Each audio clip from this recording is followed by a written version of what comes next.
talking this morning about what is beneficial and what is permissible. And again, when you make choices, we're not talking about a sin here. There are certain things that are not of sin, but are not beneficial. Okay, so for example, you can eat anything you want, but they may not be beneficial for you physically.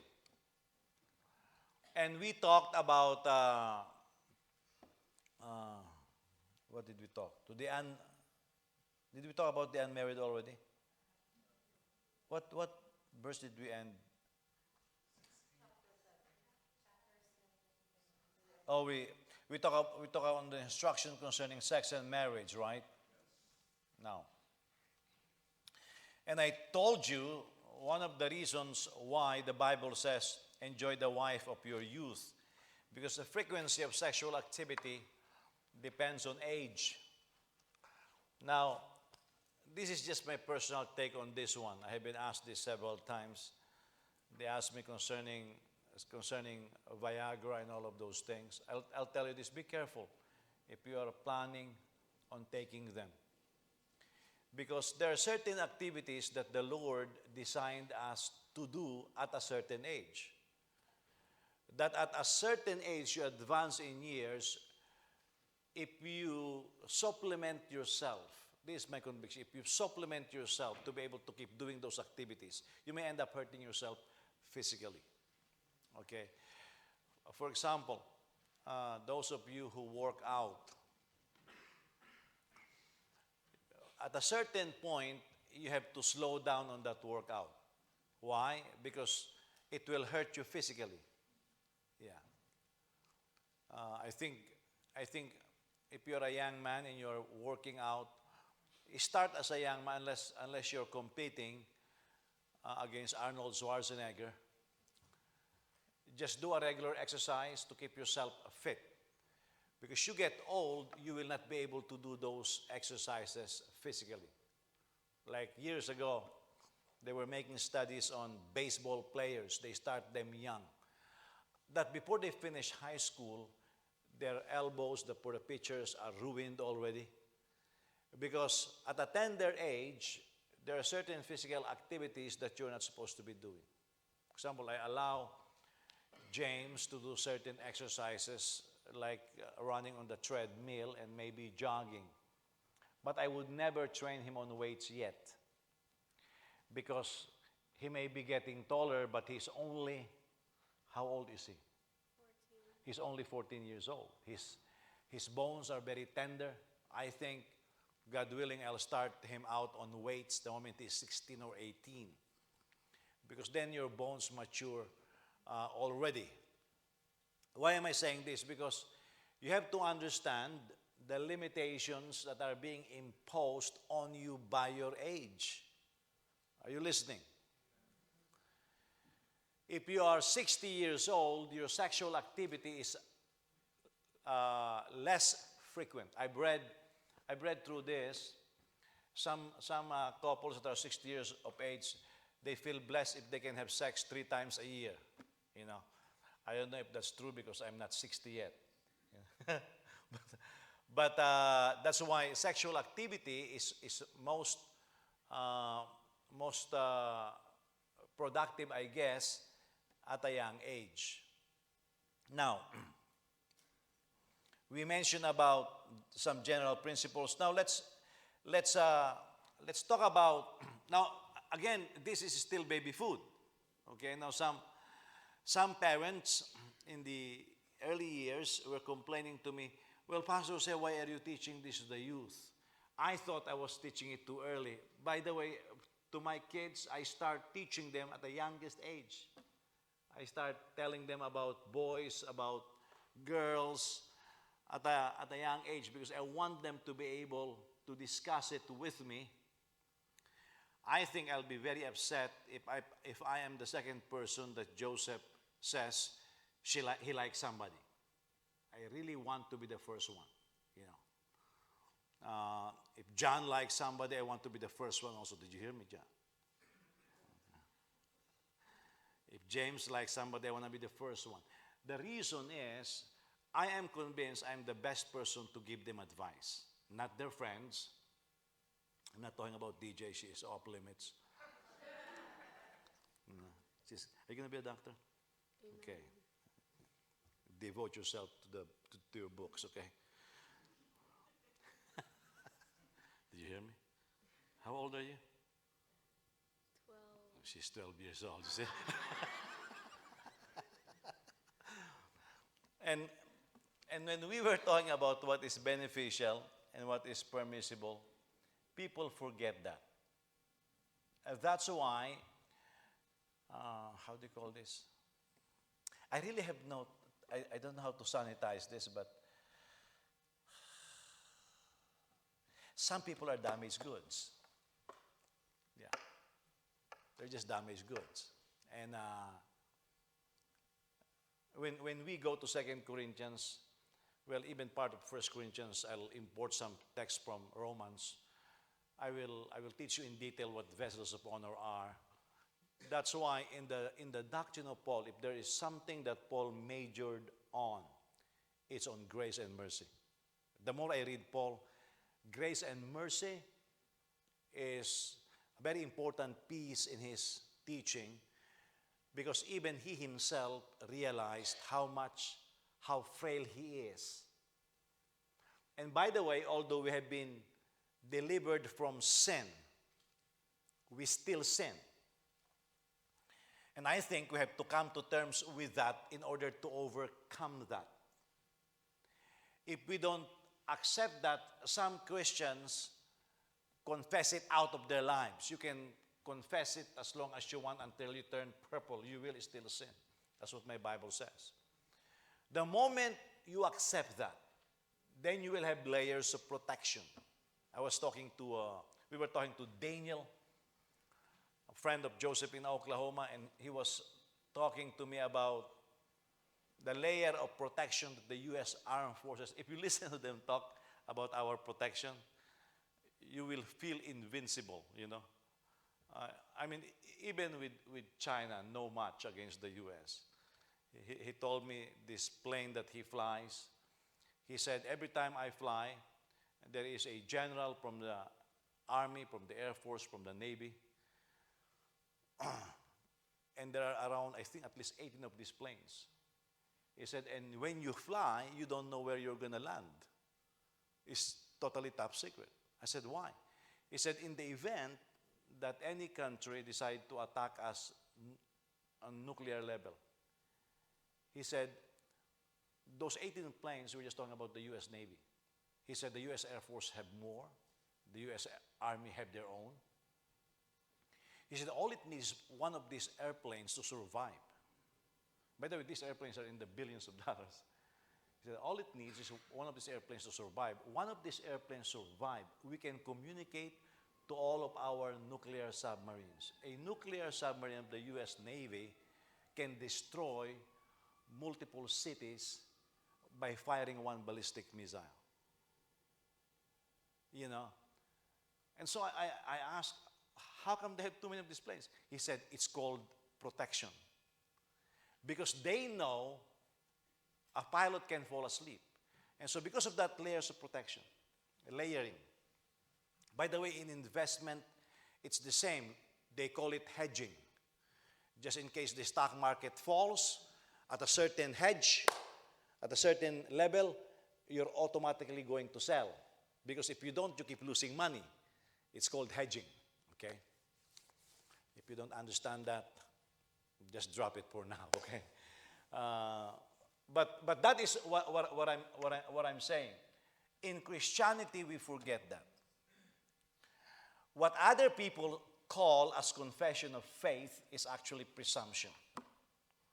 You know, like when Christians say, oh, bahala na, my kids will be okay. You have no faith. That means you are not hedging. That means you are preparing to lose.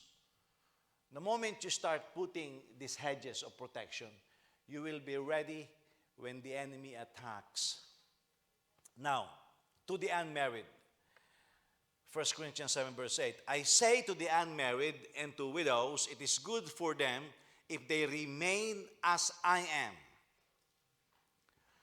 That means he's married. And there's this Bible scholar that Faith Community likes so much. He claims that Paul was divorced. I don't know where in the world he get that.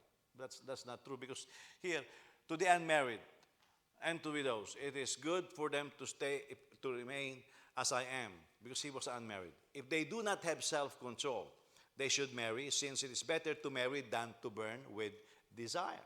Now, this includes the unmarried and the widows.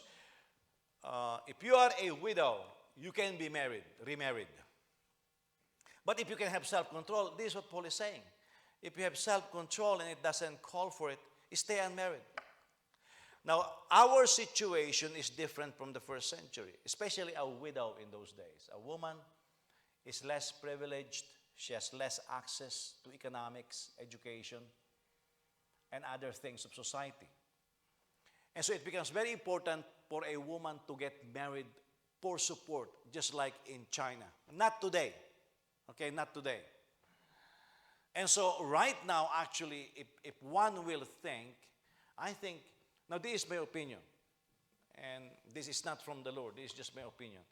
I think unless it is of necessity, you get married, your spouse die, I think it's better to stay single.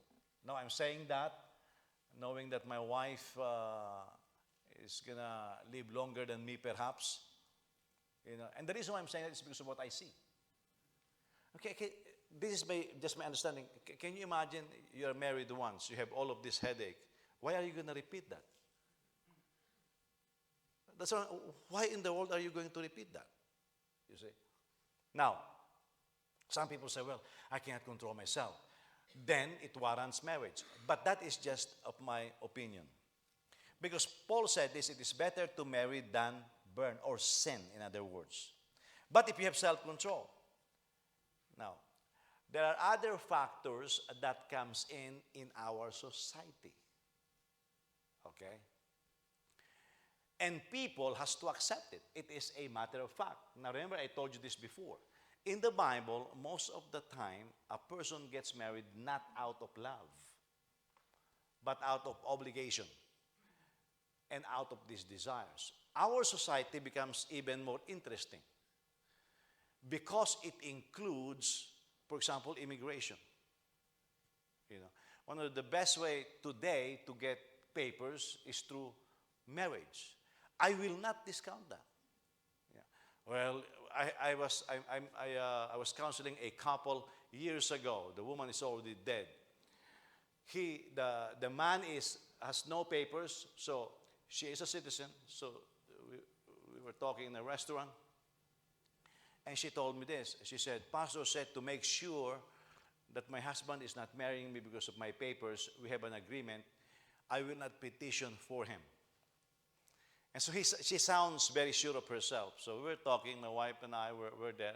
And so after she talks, I said, so you think that sounds very good? He said, yes, Pastor said, because people are saying, I'm going to marry her because of papers. I said, nonsense. I said, as soon as you get married, you petition for him. I said, what do you mean? I said, you're already one. I said, all bets are off. You're already one. I said, you have to make sure that he is okay. And she looked at me and says, but I told my friend, I said, drop your friends. They're not your spouses. Yeah. And so that's what happened. And certainly, it's good that they listened to my advice, because the woman died out. You know her. She died of cancer. And the man ended up taking care of their two boys. But if I have been foolish telling him, to prove that you did not marry her, hey, listen, marrying somebody for papers is okay. You say, what? Yeah. I think it's okay also. Yeah, because of the current situation that we have in our society. There are certain things. In the Philippines, some women get married so that their families can eat. China is very popular. Now, are you going to fault the woman? For example, in China, Brother Willie has a relative. They become concubines, and that's unbiblical. They become concubines to a rich person so that their family can eat. Well, it's better than stealing, they say. You may say, well, that's not Bible. That is Bible. I'm telling you, in the Bible, they married for those reasons. It's just that in our society, we begin to think differently. But that's Bible thought. I'm telling you, biblical thought. And so our society becomes even more interesting in that regard. Now, to the married, verse 10. I'll try to finish chapter 7, so you keep reading and you will understand what I'm saying. You read it more. That's why what I'm telling you is this. When you read your Bible, read it like a letter. I think one of the basic mistakes in people reading the Bible is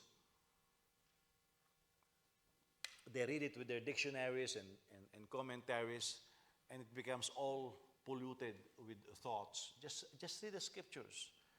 And commentaries can be good supplement if necessary.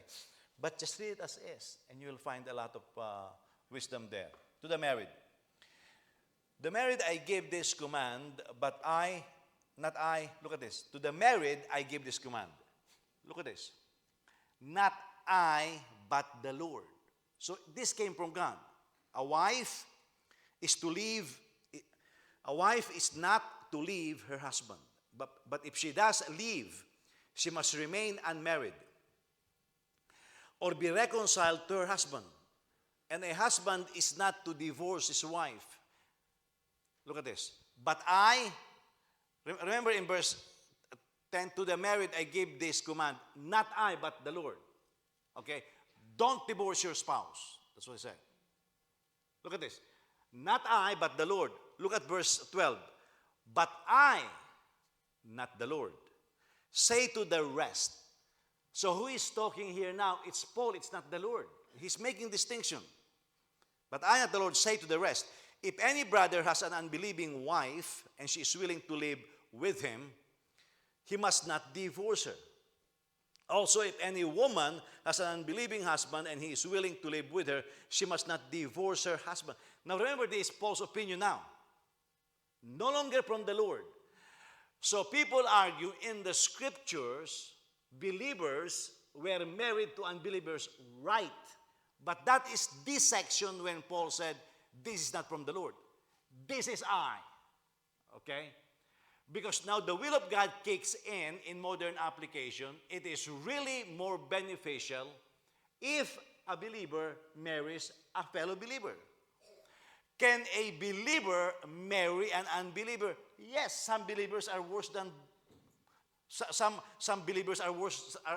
Some believers are worse than unbelievers. I have met some very kind unbelievers and some believers who doesn't look like they're believers. The ideal is this, that you marry somebody of the same faith. However, there are a lot of Christians who are being married to unbelievers. And this is when Paul said, this is I, not the Lord. Okay? His opinion. Also, if a woman has an unbelieving husband and he is willing to live with her, she must not divorce her husband. For the unbelieving husband is made holy by the wife, and the unbelieving wife is made holy by the husband. Otherwise, your children will be unclean. But as it is, they are holy. But if the unbeliever leaves, let him leave. A brother or sister is not bound in such cases. God has called you to live in peace. Wife, for all you know, you might save your husband. Husband, for all you know, you might save your wife. You might. Say you might. It is not a guarantee that after you get married to an unbeliever, that the unbeliever will be saved. That's why you might. The logic is very simple. If he got you by not believing, while not believing, why you cannot force her or him to believe? You see? That's why it's always wiser and beneficial to marry an unbeliever. However, believers in the New Testament get married to unbelievers. I can only relate on that one with our history on the Second World War. Because the Japanese would take women, Filipinas, who are unmarried. So a lot of Filipinos got married at age of 12, 13, 14, so that they will not be raped by the Japanese. That's what happened. Now, do they get married for love? No. The Jews were the same. During the Nazi, I forgot how they call it. So they get married young. It's not because of love. It becomes beneficial for them to get married. And so society have revealed that not everybody gets married because some of them fall in love after they get married. And that's still honored by the Lord. So notice how Paul prefaced, as I mentioned, first section with, not I but the Lord. That's divine imperative. There are certain things that are commands of God. Do not divorce.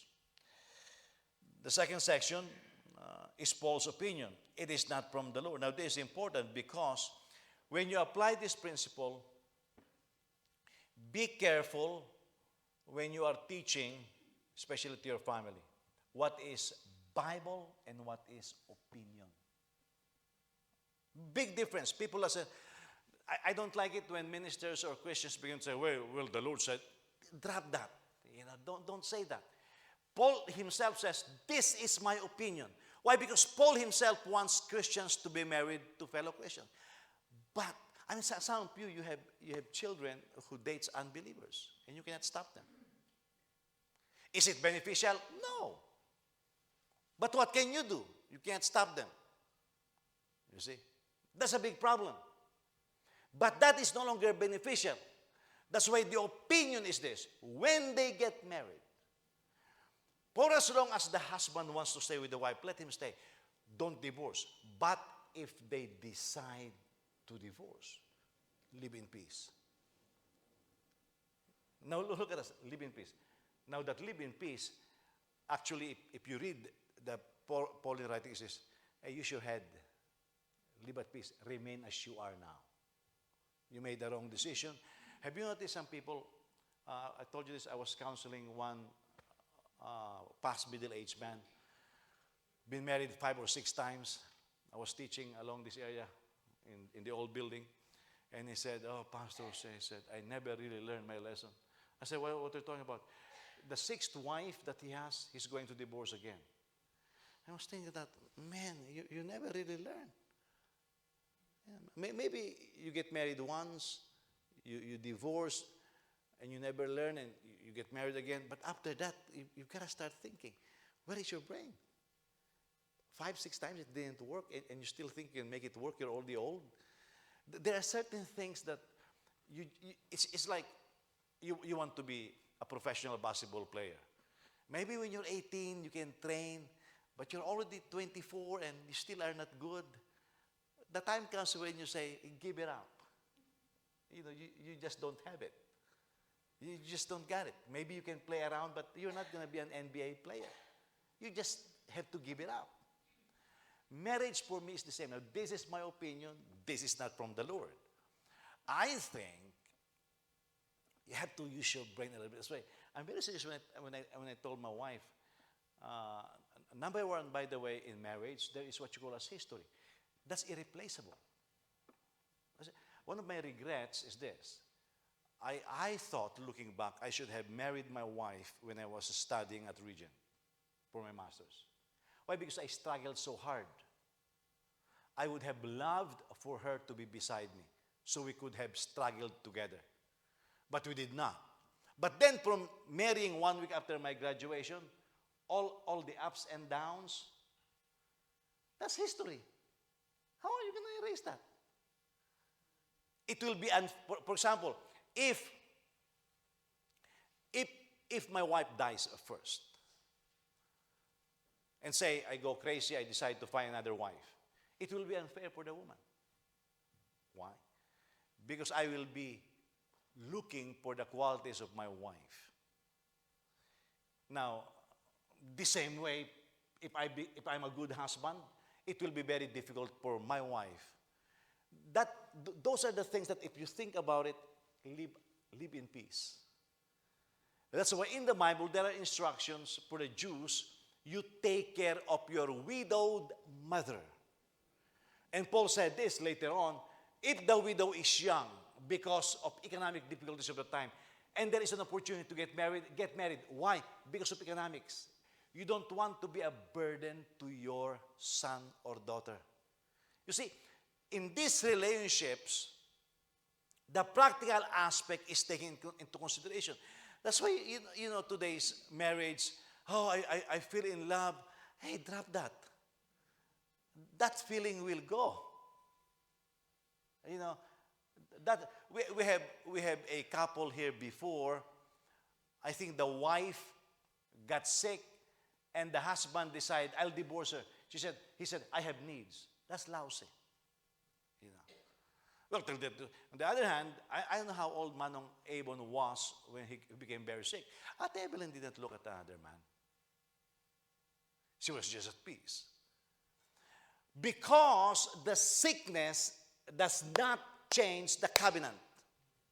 Are you listening? But we are living in a very unfaithful society. Very selfish.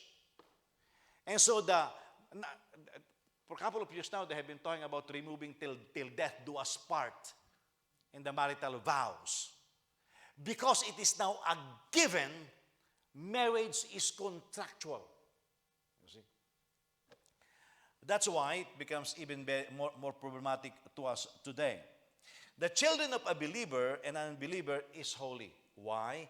Because the believer sanctifies the unbeliever. It does not save, but sanctifies. Sanctifies means set apart.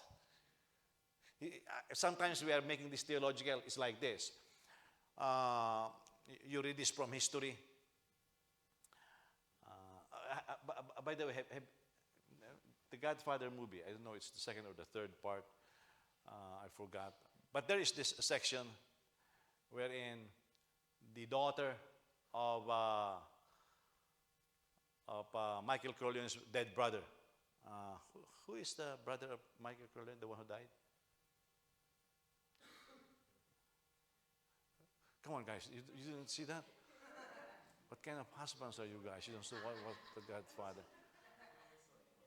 Huh? The one played by James Caan. She has a daughter who's going to get married. Oh, no, not that. I'm making this up. When his sister is about to get married to this guy, Carlo, right? And the conciliary says, what are we going to give to him? He said, give him a business, but don't let him in the family. What? He is sanctified, but he is not a Corleone. Now, in the same way, when you marry an unbeliever, that unbeliever is set apart as your spouse, but not a believer. It doesn't save him, but it makes him part of your life. Therefore, God will bless him. Now, remember what God says? I will bless those who bless you. It doesn't say, I will bless those who bless you if they are believers. God will give them something, but they're not part of the family. That's what it means here. It's simple as that. They are not saved. They might be saved. But believe me, more difficult for them to get saved because they got you without being born again. Our calling is to live in peace. This tells us that peace is something that believers must really guard, especially married believers. Ito yan eh. If you are married and your house is full of war. Now, I'm not talking about argument. Me and my wife, we argue all the time. Our kids, they are good in arguments. But we live in peace. You know what I'm saying? I don't think, in my opinion, I don't think it's worth it getting married if every day you are trying to kill each other. Yeah. There are couples like that. They really... I know a pastora. She's a colleague of mine. She will fight with her husband, and at one time the neighbors saw her with the jungle bolo. She's a pastora. Can you imagine with a knife? In Jesus' name, I'll kill you, you know. That's not good. When you get married, guard that peace. And that's where all compromises takes place. It is a future possibility for an unbeliever to be saved as a result of marriage, okay? Now, general instructions, verse 17. Let each one live his life in the situation. Say situation. Situation is how you are living right now. Let each one live in this life in the situation the Lord assigned when God called him. How the Lord found you, remain. This is what I command in all the churches. Was anyone already circumcised when he was called? He should not undo his circumcision. Was anyone called while uncircumcised? He should not get circumcised. Circumcision does not matter, and uncircumcision does not matter. By the way, what's the importance of circumcision among the Jews?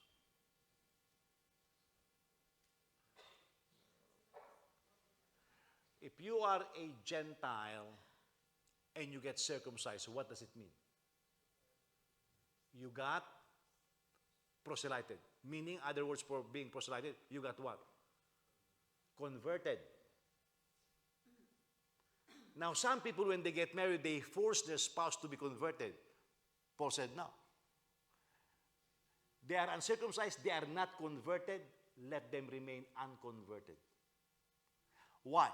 Because you cannot force faith. Are you listening? You really want to be at peace with me? You'll go to church with me. You cannot do that. You cannot do that. Because you found him or her as an unbeliever. Now that you're married, you're going to force her to go to church?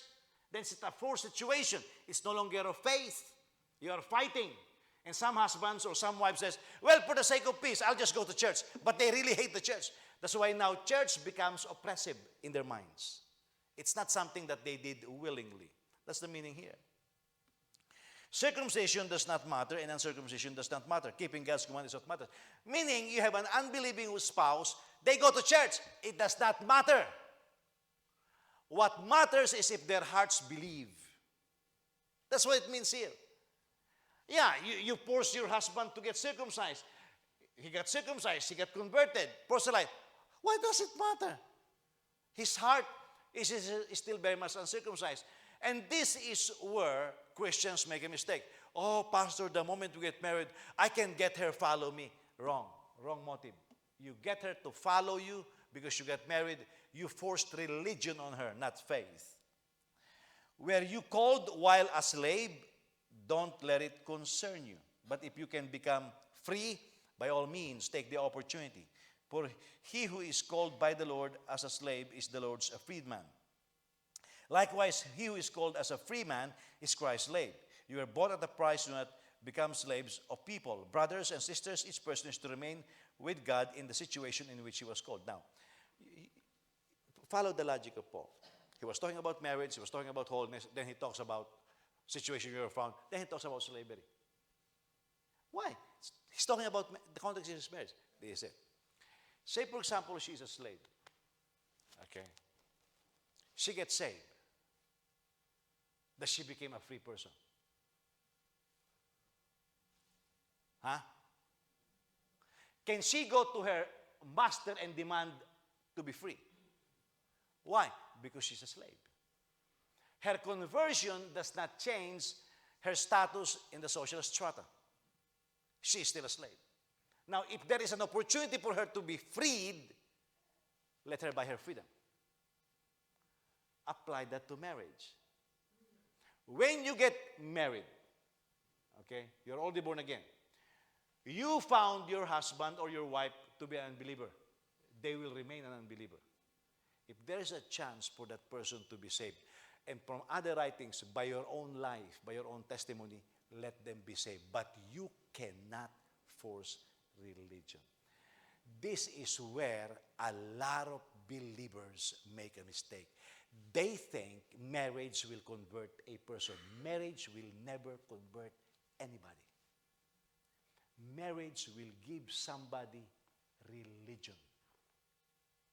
I told you this Iglesia ni Cristo, relative of Anne. The Iglesia ni Cristo is very adamant. Oh, I'm gonna lose my witness because she is not Iglesia ni Cristo. We need to get married. I said, forget witness. I said, you're sleeping together for goodness sake. Don't talk about witness here. You've got a bad testimony. I told him that. And sometimes we put in those holy words thinking it will sanctify. You're already sleeping together. Don't talk to me about conversion. There's no testimony there. You are found as you are. Now, if in the future, by your testimony, this spouse, the unbelieving spouse, get born again, that's a blessing, but you can't force it. The comparison is a slave. When a person is a slave and he gets born again, he remains a slave. If there's an opportunity for that slave to be set free, let him get his freedom. But I think a lot of Christians make a mistake in hoping that they'll marry an unbeliever and they will be converted. That's a good hope, but never guaranteed. That's why, in my opinion, that's what Paul said. And people forget that little phrase, in my opinion. Situation is used here 3 times in verse 17, 20, and 24. Your situation in life affects the way you serve God. Now, this is the problem now. What if you are serving God right now? You're very much on fire with God, and you decided to live by your own opinion, not by the word of the Lord. You decided you will date and marry an unbeliever. That's your situation. Yeah, that's your situation. And you will suffer for it. Now, for example, if by good testimony and by the kindness of God, the guy got born again, that is a blessing, not a norm.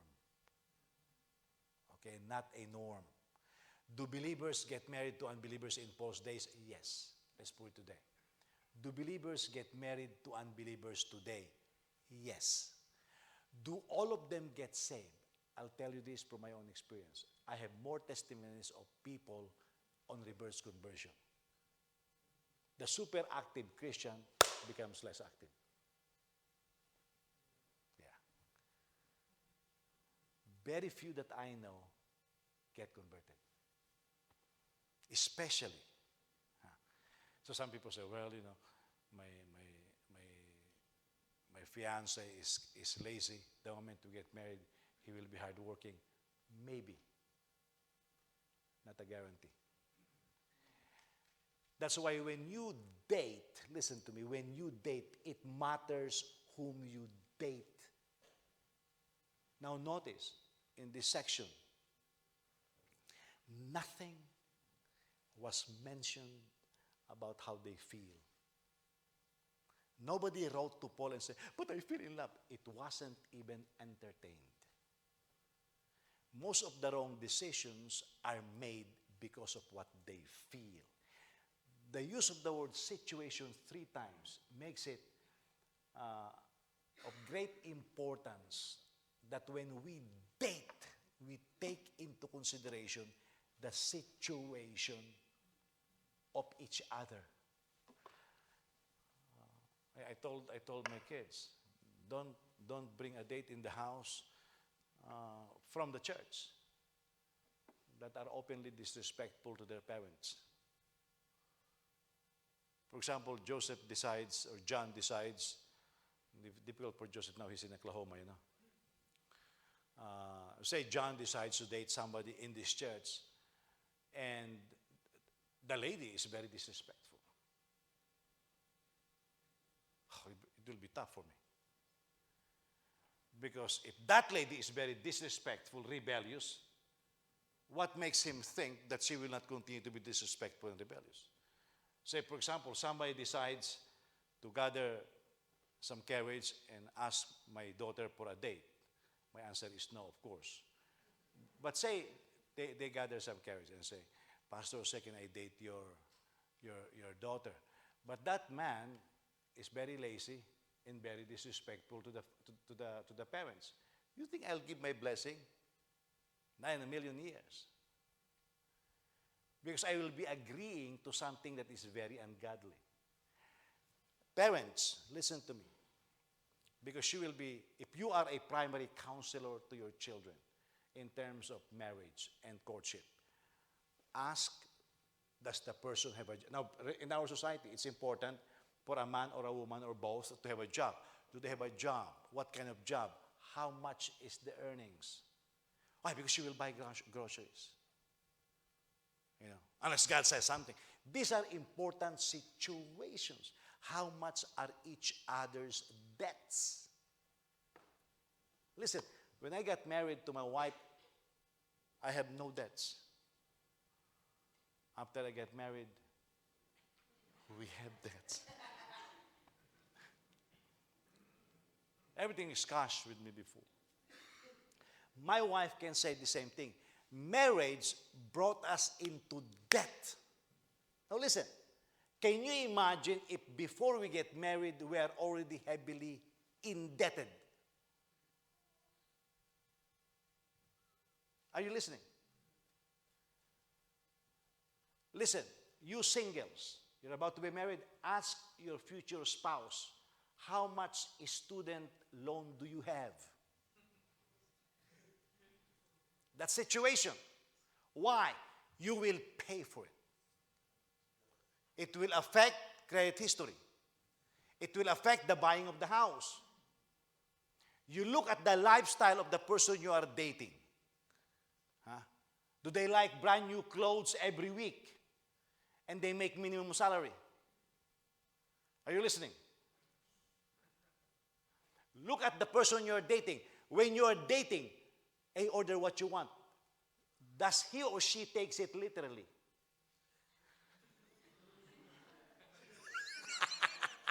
If you tell the date, order what you want, and they really order everything, whoa, that's a warning sign. You are going to marry trouble. The last name is trouble, okay? Look at the way the person, does he embarrass you or does she embarrass you? How does he or she walks? How does he or she dresses? For example, if you are dating a woman, and that woman, whenever you date, nothing is left to the imagination, you are marrying trouble. Are you listening? The same thing with the man. You're dating a man, and while you're dating the man, his eyes is on every beautiful girl that walks around. Whoa, pretty, whoa, pretty. And you're right in front. Whoa, whoa. Get the fork and poke his eyes. Because that is trouble. That is the situation. They bring you to the house. How do they talk to the siblings? How do they talk to the parents? These are situations. The moment you marry into that without using your eyes and perception, you are marrying trouble. Yeah, you are marrying trouble. That's why in the Bible, the parents are very much involved in the marriage of their children. Today, the unwise children do not get their parents involved. I teach John all the time. Hey, John, among these friends of yours, who are you dating? That's intentional. I've been doing that since they were little, I think before they were first grade. Yeah. In fact, Joel of all of my kids is the one who talks more about his future wife, you know. Because we discussed that. Why? Because I want this to be a common topic. I want to be the first one to know. What will make me very upset is if I'm the second person to know they like somebody. I want to be the first one to know. Because advice, I think, is better given before any event took place. You see? Now, by the way, today, most parents will just let you be.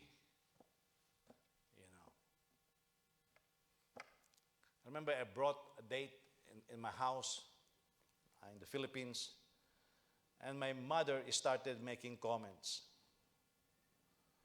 I looked at my mother and I said, "Nah, you did not ask me before you elope with my father." Of course, I wasn't born yet.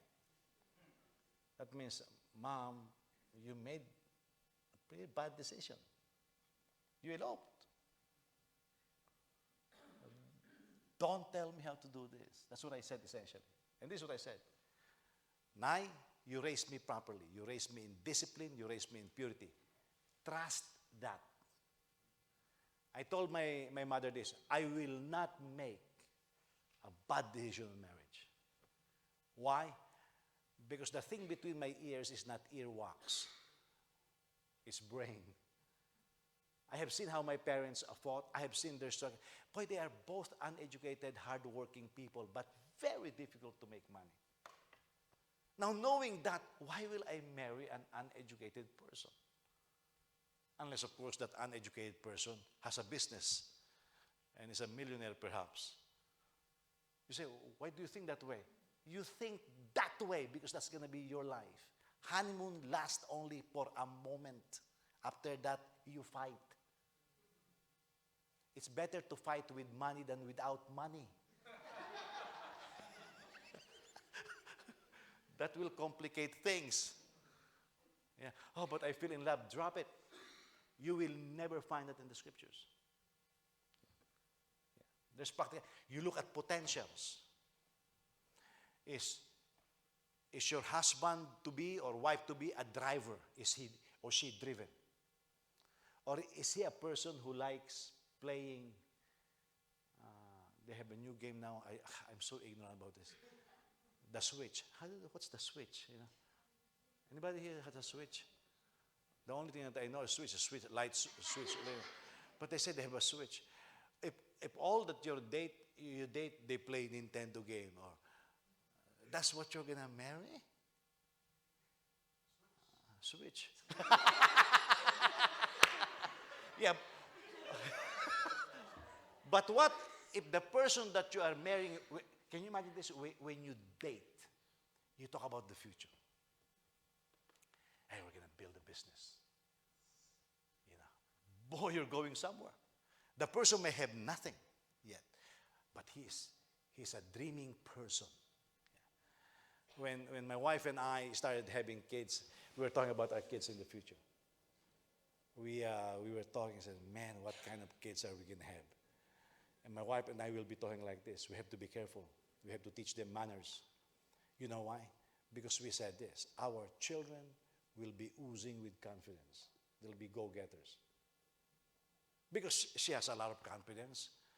I have less confidence than my wife, but my confidence built up. And that is what we will pass to our kids. Are you listening? And so you listen to Joseph talk, you listen to DJ talk, especially to DJ, you will be offended sometimes. Because she is driven. She makes mistakes. She cries, she admits it, and she go for it. You see, they got it from the family.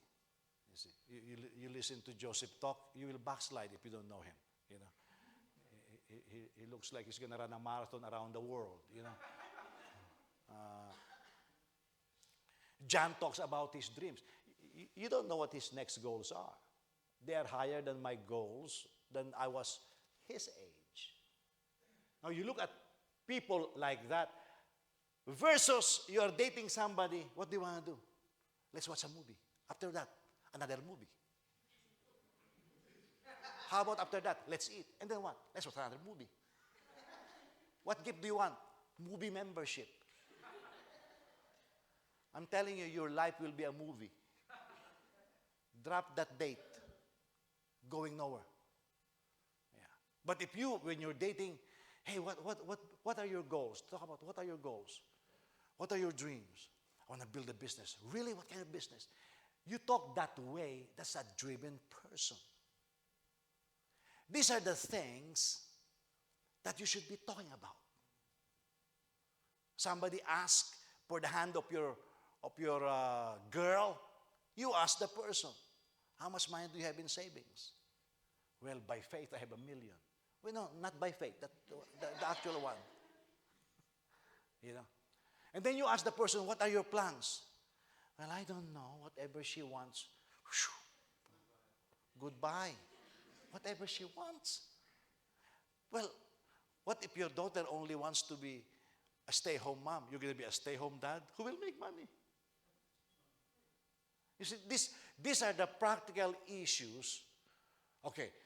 Oh, well, my girlfriend, my boyfriend is going to college. How long has he been in college? 25 years. Whoa.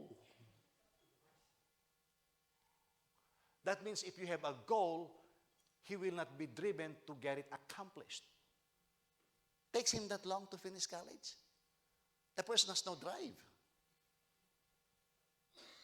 These are the things that you should be asking. Because situation, 3 times situation was mentioned here in this little passage. And this is what we ignore the most. That's why as parents, some of you are young couples now, man, you've got to pass on dreaming, goal orientation to your kids. You know, because that is the kind of thinking, pattern of thinking, pattern of life that they're going to have. You see? If you talk to my kids about shopping, sometimes I feel embarrassed. Because their shopping habits was passed on by their mom. Not, I'm a payless guy. Yeah, that's. My wife took all of my stuff and threw them away. She wants quality. She wants leather. She wants me to be presentable. Okay, I mean, my girl is on scholarship, and her backpack is Prada. I didn't buy that. I know I lost some money, but I didn't buy that.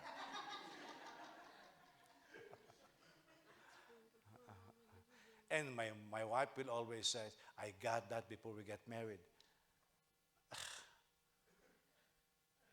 We have been married for over 25 years. You mean I still did not buy anything for you? You know? Why am I saying that? Because the way my wife trained my kids, including me, trained my kids to shop is for quality. You see, those are the things that you should be passing on to your kids. Well, how do you train your kids to?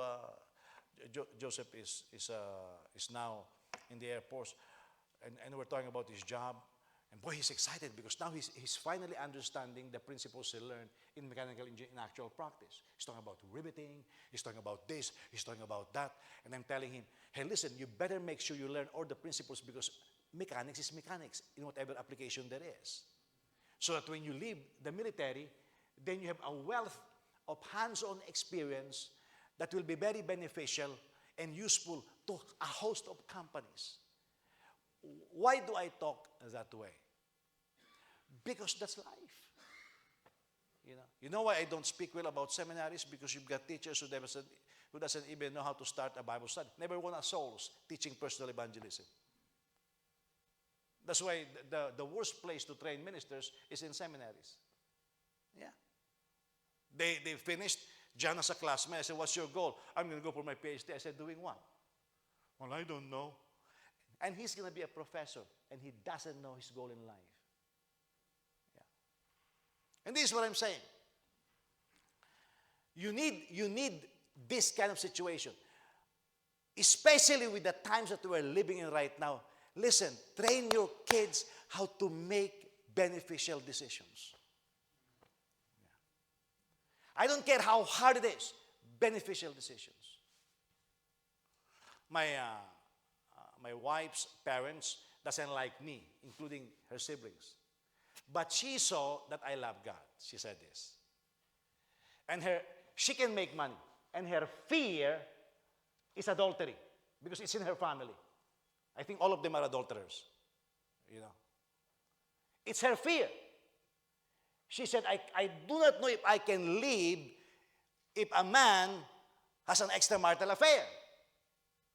So she said, it's important to me that a person whom I will marry fears God and loves me. That is one of the driving force of her falling in love with me. And then she began to get to know me. She listens to my dreams and goals. That solidifies a lot of things. You see, but it's not, I feel this. I feel that. Oh, most carnality makes their decision based on feelings. Feelings change the moment you get hungry. It changes quickly. Yeah. But what a reassuring thing it is when you know that you are marrying somebody who is independent, can set goals, accomplish it, boy, you'll go places. You'll go places. Forget what you are right now, and we will discuss that as we progress in Corinthians. Forget what you see right now. That is nothing. Because what you are is not what you see. What you are is what is in your inside. Are you listening? The Bible says, wealth is in the house of a righteous. You see this for family. Wealth, the wealth is you. You produce the wealth. You know. You produce it. That's why you don't undermine any believer. You don't undermine any Christian, because the wealth is in their hearts. It's in their lives. They can make something out of it. Amen? Tahimik na kayo masyado. Let's proceed, okay? Verse 25. Now this is instruction to the virgins and the widows. So I'm excited the moment I get to the section in 1st and 2nd Corinthians and talks about, I'm interested in getting to know what Christ is doing in your life. I'm very excited about this because, boy, the moment you see this, you will see healing. You'll see, some people are not prospering because they don't see it. It's in you, actually. Yeah.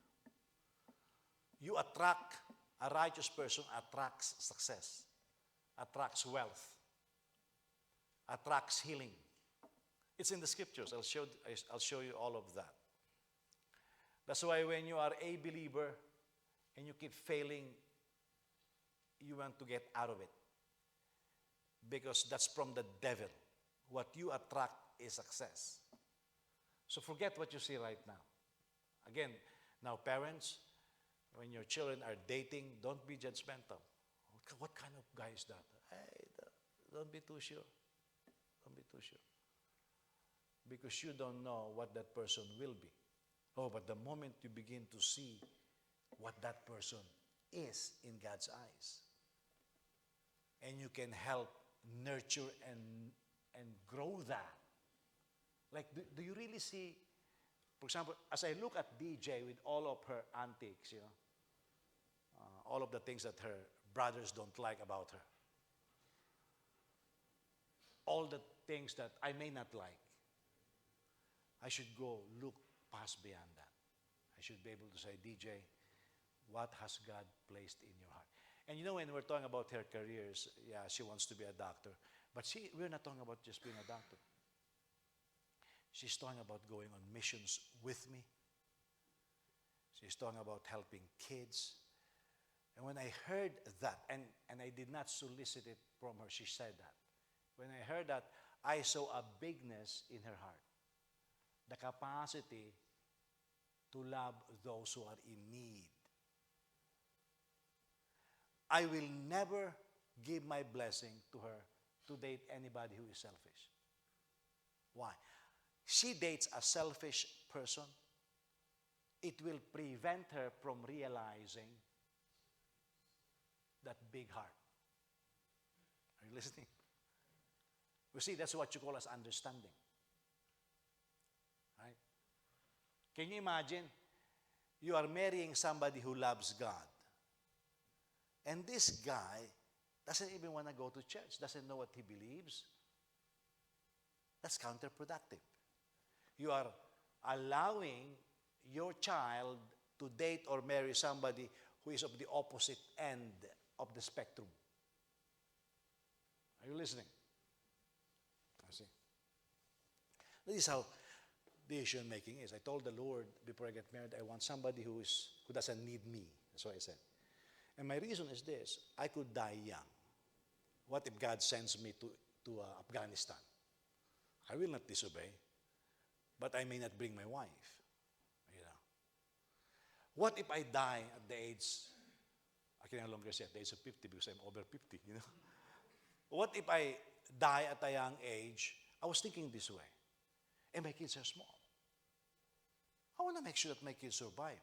So I told the Lord, I want a woman who's hardworking, a person who can provide for the family.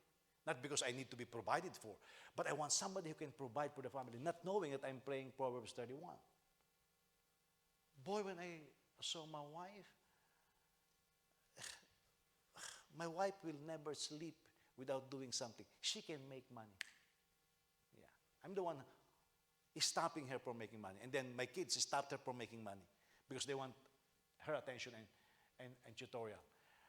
But she is a complete package for me. I can die right now and my family survives, period. Because of of the strength of her personality. That's why sometimes I will disagree with my wife and she will bulldoze herself in my decisions. Well, that's what I asked God for. I don't like a weakling. I cannot stand a weakling. I don't like someone to say, sweetheart, what do you want? Anything that you want. I don't like that. Because not everything that I want is good. I told you about our anniversary. Anne, where do you want to go? Wherever you want. I brought her to Hardee's. We eat there every day, you know. And she cried. Don't ask me that because I'm lousy in making decisions. Like even now, my kids will tell you when we go out, I ask them where they want to go out. Because you ask me, I'll just go to Wendy's. So I brought them out for Christmas something. I don't know how they call it. I asked them, where do you want? Oh, Papa, we're going to eat here. And they're out. And then they call me in the middle of the day. Oh, we changed our mind. We're going to go here. Okay. I don't make those decisions anymore. Yeah. My wife makes most of those decisions. But she cannot touch my books and my computers. That's it. You know. Why? Because you look at the future. You are talking about still beneficial and permissible. Now, you want a wall decoration? That's permissible. Enjoy it. You know. By the way, that wall decoration that you will marry, it will get old. You know what happens to old wall decorations? You want to remove them from the wall. Okay. Now, about virgins, verse 25. I have no command from the Lord, but I do give an opinion. Again, no command from the Lord, but I do give an opinion as one who by the Lord's mercy is faithful. Because of the present distress, there's a situation there again. I think that it is good for a man to remain as he is. There comes a time, if there is a war right now, I will not advise anybody to get married. There's a war.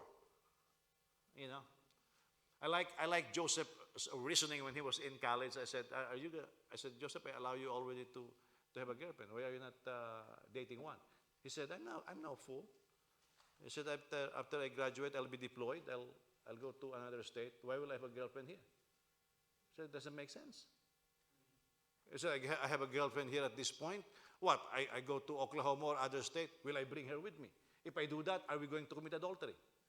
Because we're not married yet. Boy, that is a sound logic. You know who taught him that? I did. That's how you process information. My wife taught him that also. But that is his reasoning. And it makes sense. You see? Some of you see a woman or a man, you think you will run out of candy. Some men, you put a skirt on an electric post, they will date him. You know? Sa Pilipino, in English ko lang, lagyan mo ng saya yung poste, i-date eh. No brains. Now begin to think this way. This is how you make decisions. Okay? Now, here, because of the present distress, I think it's good for a man to remain as he is. Are you bound to a wife? Do not seek divorce or to be released. Are you released from a wife or are you divorced? Do not seek a wife because of the current situation. Do not get remarried. However, if you do get married, you have not sinned. Now again, this was prefaced by, I have no command from the Lord. It is my opinion. Now make a distinction. It's his opinion. However, if you do get married, you have not sinned. And if a virgin marries, she has not sinned. But such people will have trouble in this life. You see this? Because it's a time of distress. You get married, you'll have trouble. My pastor was asking me, Jose, all your interns are getting married after they're promoted. Why are you not getting married? He was insinuating I was gay, you know. One day he looked at me and says, well, Jose, look, my uncle is coming, Dr. Eliza Sama. He's bringing his black suit. You want him to officiate your wedding? I said, no. You know why? Because God told me I'm going to the U.S. to study. I was thinking, it is difficult enough to go to the U.S. single. What more kung meron akong pakainin? Yeah. It's practical thinking. But such people will have trouble in this life, and I'm trying to spare you. This is what I mean, brothers and sisters. The time is limited. So from now on, those who have wives should be as though they had none. Those who weep as though they did not weep. Those who rejoice, weep means the husband or the wife died. Those who rejoice or got divorced, as though they did not rejoice. Those who buy as though they didn't own anything, and those who use the world as though they did not make full use of it. For this world is, in its current form, is passing away. I want you to be without concerns. The unmarried man is concerned about the things of the Lord, how he may please the Lord. But the married man is concerned about the things of the world, how he may please his wife. And his interests are divided. The unmarried woman or virgin is concerned about the things of the Lord, so that she may be holy both in body and in spirit. But the married woman is concerned about the things of the world, how she may please her husband. I am saying this for your own benefit, not to put a restraint on you, but to promote what is proper, and so that you may be devoted to the Lord without distraction. Look, so that you may be devoted without distraction. D-I-S, not D-E-S, okay?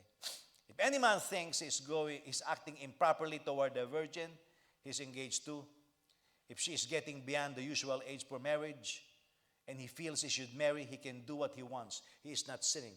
They can get married. But he who stands firm in his heart, who is under no compulsion but has control over his own will, and has decided in his heart to keep her as his fiancée, will do well. So then, he who marries his fiancée does well, but he who does not marry will do better. A wife is bound as long as her husband is living. But if her husband dies, she is free to be married to anyone she wants, only in the Lord. My wife asked me this years ago, because I will be asked by dating couples and I will give my opinion. I'll say, well, I don't think you guys fit with each other. But then the moment they decide to get married, I'll be very supportive. And she will look at me and say, how come when they were counseling whether they'll date, you're opposed? How come they decided to get married, you're 100% supportive? Isn't that contradictory? I said, it's not. That's what Paul wrote. Okay, now listen. An unmarried virgin, man or woman, devoted to the Lord, the moment you get married, it will affect your service. It will affect your service. That's why you have to marry right. If you marry wrong, it will affect your service. I'm very thankful that after getting married, my wife is 100% supportive of what I'm doing. Now remember, when we get married, we have less money. But my wife, man, she worked hard. You know, when the Lord started putting in my heart going back to the Philippines, finally the Lord touched my wife's heart. I'm not forcing her. She said, I'm willing to go back to the Philippines on one condition. I said, what? She said, you will never stop me from starting my own business. So that's my wife. I said, sure, I will not stop you from starting. I said, why do you want to start your own business? She told me this. She said, because I want you to be free. She said, I don't want you to disagree if you have a boss and you cannot resign because of finances. She said, I want you to be financially independent, that you can walk away at any given time. And I listened to that. I said, wow, this is the wife. You know why she is crazy about not selling the house? I want to sell the house for a long time. And now, the Lord bless her with a second house.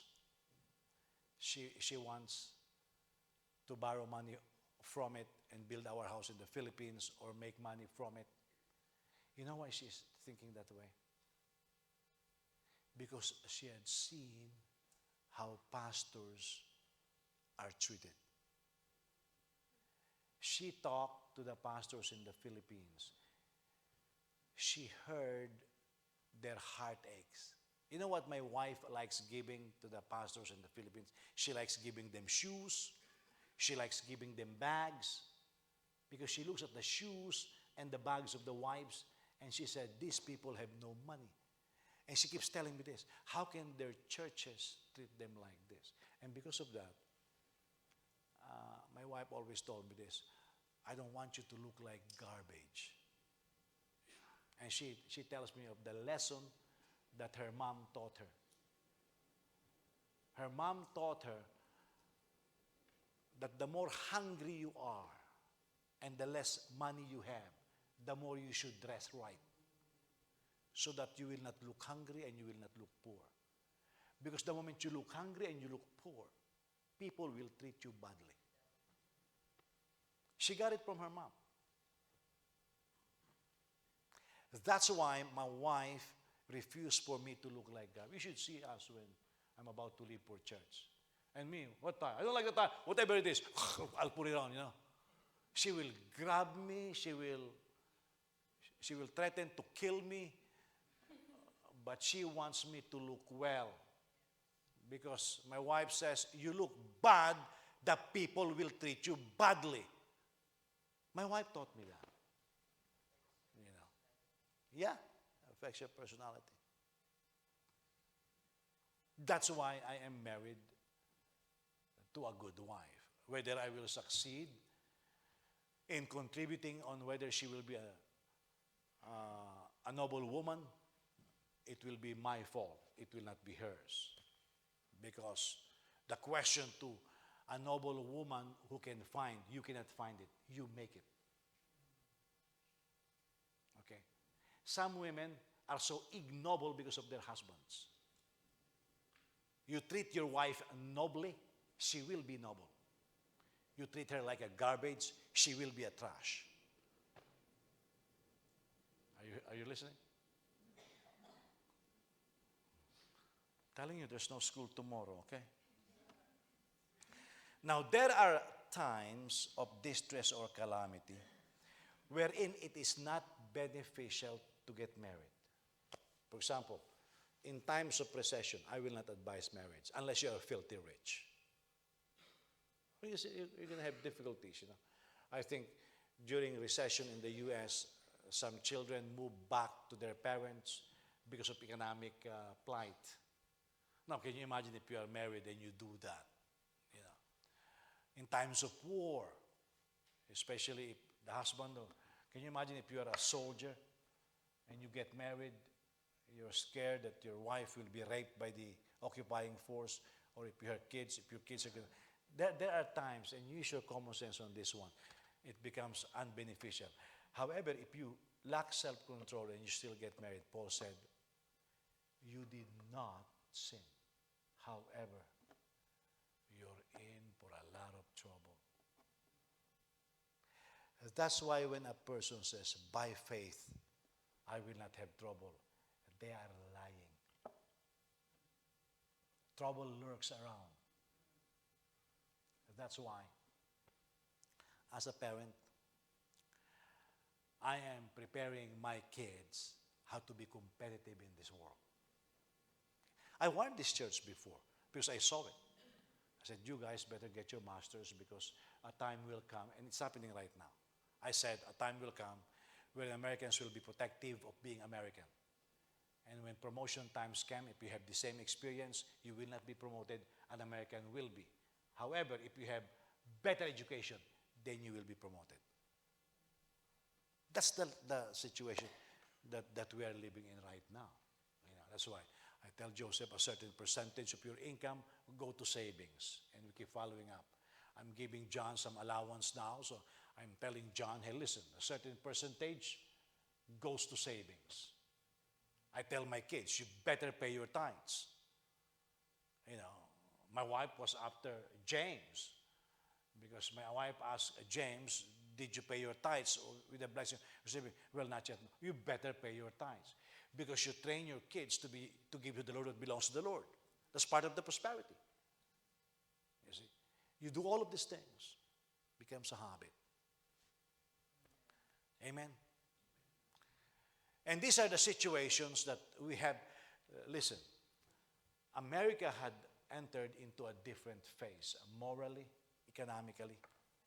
The only reason why it is blessed right now is because it's very supportive of Israel.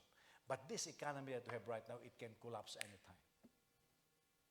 You put somebody in the White House that is anti-Semitic, America will go down. You know, plain and simple. But Christians don't decide on their spirituality. They decide on their philosophy, which we already discussed is wrong. And because of that, the way we prepare ourselves and the way we prepare our family, our children. Why do you think, in spite of everything that is happening, I keep investing a lot of my time teaching you the Word? You know why? Because you can leave this house. Yeah. God showed me that. You can leave this house. And I don't want you to leave this house without being equipped with the Word.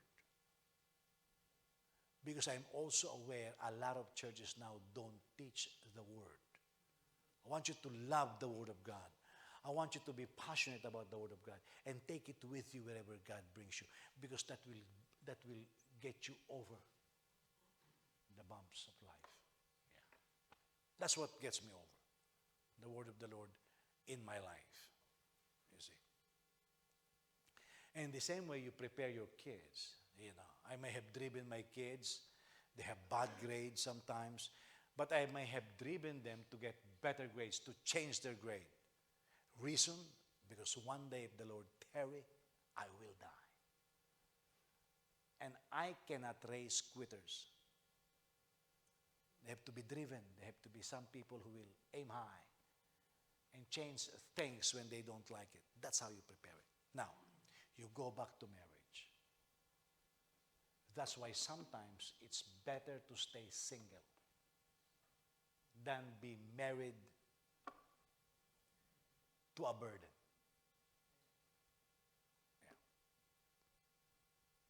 Yeah. Amen?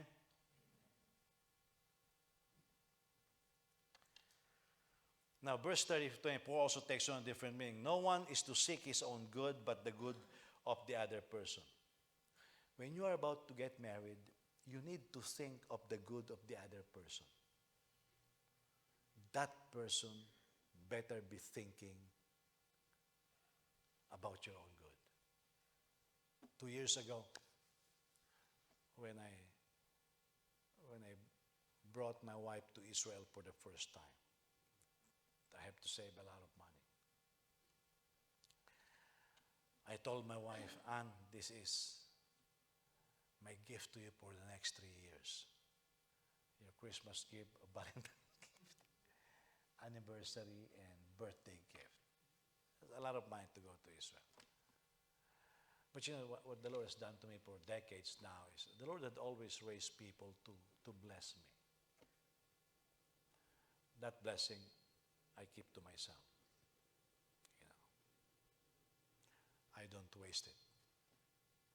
I find myself, whatever blessing God gave me, I find myself blessing my wife with it. Even though I have already given her gifts for the next 3 years, on her birthday I still bless her. Christmas I still bless her. You know why? She is not a wasteful person. Yeah. She is not a wasteful person. She takes that money and bless back the family. And because of that, I think on how to bless her.